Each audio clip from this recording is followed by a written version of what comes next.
নারীরা কতটুকু পর্দা করবে, কতটুকু পর্দার হুকুম কি, সেখানে আমি বলেছি পর্দা করা ফরজ। এই পর্দা আপনার অধিকার, এটা আপনার আভিজাত্যের প্রতীক, আপনার রুচির প্রতীক। এটা বলে কতটুকু পর্দা, সেক্ষেত্রে আমি দুইটা মত উল্লেখ করেছিলাম, দুইটা মত উল্লেখ করেছি। মত নাম্বার 1, সারা শরীর ঢেকে রাখবে, ফেসটা খোলা রাখবে, হাত খোলা রাখবে, এটা একটা মত। আরেকটা মত, সব ঢেকে রাখতে হবে, শুধু চোখ খোলা, তাই না? দুইটা মত উল্লেখ করে আমি বলেছিলাম যে এটা হচ্ছে রুকসাত আর এটা হচ্ছে আজিমাত। আমি এও বলেছি যে এর চেয়ে শ্রেষ্ঠ পর্দার হতে পারে না, শুধু চোখ খোলা, সব ঢেকে রাখতে হবে, এটা শ্রেষ্ঠ পর্দা, এর চেয়ে ভালো পর্দার হতে পারে না। আমি নিজেও সাজেস্ট করি এটা, যে শুধু চোখ খোলা থাকবে। আবার ওই প্রশ্নের উত্তরে এও বলেছি চেহারা হচ্ছে সৌন্দর্যের রাজধানী, চেহারাই যদি দেখা হয়ে যায় তো সব দেখা হয়ে যায়, এজন্য এটা আমি সাজেস্ট করেছি। তারপরে এরা আমারে ধাক্কাইতে ধাক্কাইতে ওই মতের দিকে নিতে চায়, আছে না নাই? তো এই যে 3বার যে আমি এই কথা বললাম, এগুলো শুনবার সময় কি কানে তুলা দিয়ে রাখছিলেন? হ্যাঁ, তখন কি শোনেন না? এগুলো মত দুইটা বললাম কেন আমি?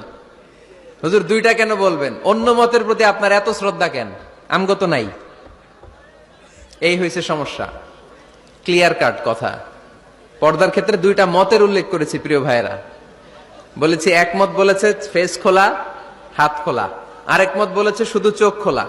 এবং আমি বলেছি এইটা শ্রেষ্ঠ পর্দা, এর চেয়ে ভালো পর্দা হয় না, বলছি না আমি?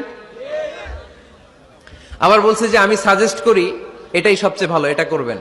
এবং শেষে বলেছি চেহারা হচ্ছে সৌন্দর্যের রাজধানী, চেহারাই যদি দেখা হয়ে যায় তো সব দেখা হয়ে যায়। এগুলো কি প্রমাণ করে? আমি এই মতের পক্ষে না এই মতের পক্ষে? বায়ে না ডানে? ডানে। তো আমি এই মত অবলম্বন করি, মানে আপনাদের যেই মত আমারও এই মত। আমার ধাক্কা মারতেছেন কেন?